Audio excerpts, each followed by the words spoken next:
In February 2018, an Italian oil company found something in the eastern Mediterranean. A huge gas field right off the coast of Cyprus.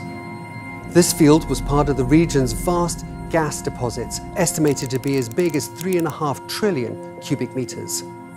That's enough potential energy to power the United States for nearly a decade.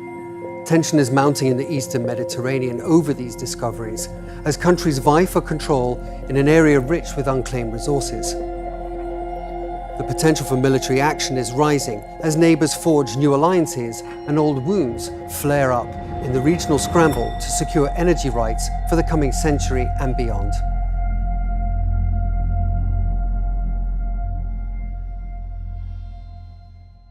It's no surprise that everyone in the region wants as big a piece of the pie as they can get.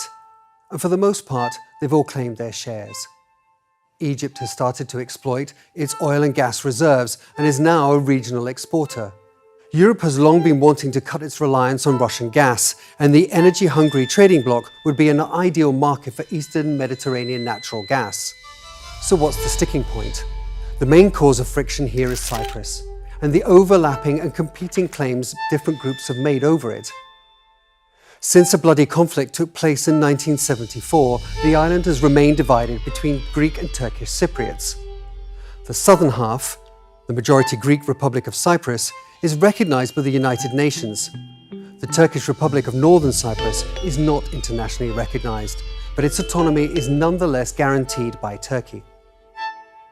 Relations have got so bad between the fractious neighbors that both sides have threatened military action to defend what they say are their territorial rights over the sea. Normally, these territorial rights are defined by the UN's Convention of the Law of the Sea.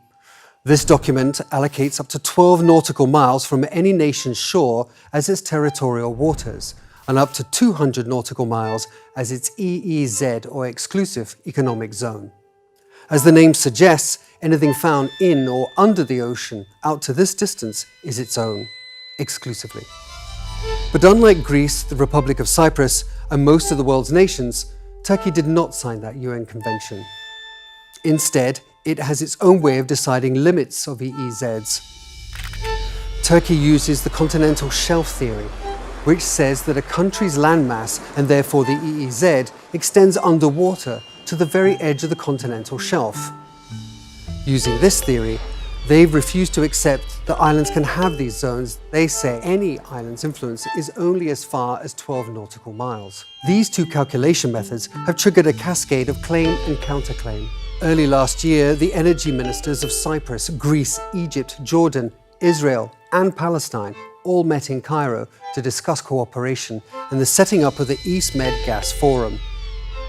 Turkey was pointedly not invited. Cyprus has taken steps in order to delineate its exclusive economic zones. It's planning in the future, when it will be feasible, to export its gas through a pipeline, the famous EastMed pipeline, that would transport Israeli and Cypriot gas to Greece and further to European Union markets.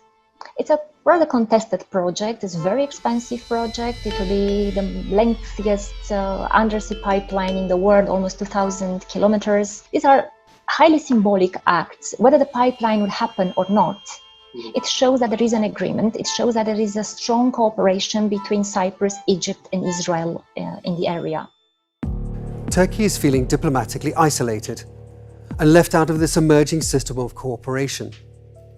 With a rapidly growing population and a reliance on imports for 90% of its natural gas, Turkey is desperate to secure its own regional supplies. By refusing to acknowledge Cyprus's EEZ, Turkey does also not accept the bilateral deals Cyprus has made with Greece, Lebanon, Egypt, and Israel. Instead, Turkey has made its own deals.